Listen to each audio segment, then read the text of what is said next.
Hi, my name is Dr. Charles, and the pretty lady next to me is one of my favorite patients, Lori. And between us is my dog, Dolce. Now, I've got somewhat of an unusual weight loss tip to share with you today. A tip that's been right under our noses our whole life.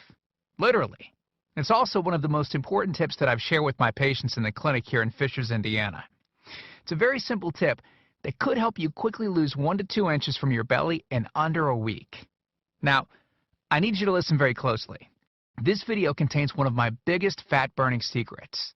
And I don't know how long this video will be up, so please be sure to watch it from beginning to end while it's still here. Okay, so you're probably thinking to yourself, listen, I've tried every diet known to man. I've given it my all, and it just keeps coming back. Well, let me stop you right there.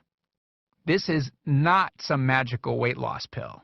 It has nothing to do with that crazy acai berry garbage or any special weight loss drops or any of the other incredibly scammy weight loss gimmicks that we see all over the internet these days. In fact, these tips date all the way back to the 1950s and help explain why the majority of all Americans are now considered obese. And no, it might not be because we eat too many bad foods. I'll show you how you should be able to eat some bad foods and still lose weight. Hey, believe it or not, it's not your fault. But before I get into the specifics, let me quickly tell you a little bit about myself.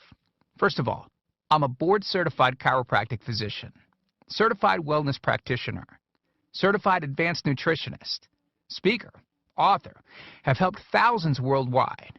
One more thing, before we go any further, let me tell you about someone that I'm extremely proud of, a patient of mine named Lori. Now, she was your typical working mom with 3 children to take care of. Yes, I said 3.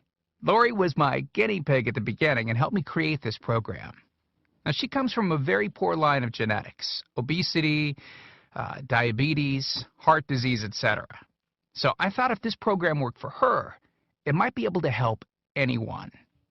This one specific tip that I'm about to share with you helped Lori lose 2 inches from her belly, lose 8 pounds in only 9 days, lose 2 inches from each thigh, lose 3/4 of an inch from each arm, drop 3 dress sizes. At the age of 30, she now wears a smaller dress than she did in high school.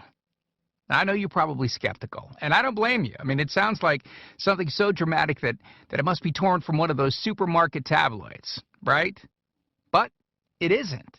Lori ultimately lost a whopping 90 pounds of fat and dropped 16 dress sizes. 16! Lori went from this, 210 pounds, which, by the way, is the weight that she couldn't get rid of after her last pregnancy, to this, 120 pounds.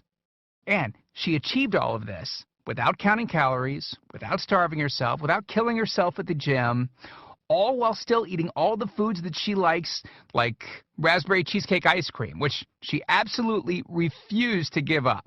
Her friends are jealous, and acquaintances can't believe that she's ever even been pregnant. Listen, when it comes to weight loss, unfortunately, women get the short end of the stick. It's definitely harder for women to lose weight. In fact, women have been hardwired to not lose weight.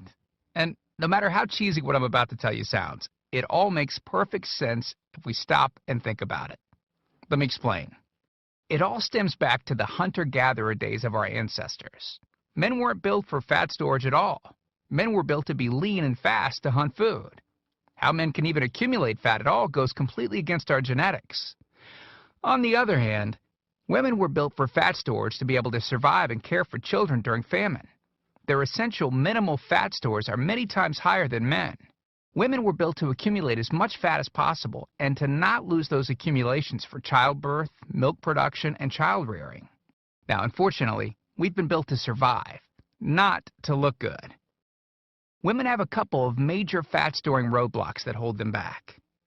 First of all, women's fat cells are bigger and have more fat-storing enzymes in them. Men's fat cells have more fat-burning enzymes and are much smaller.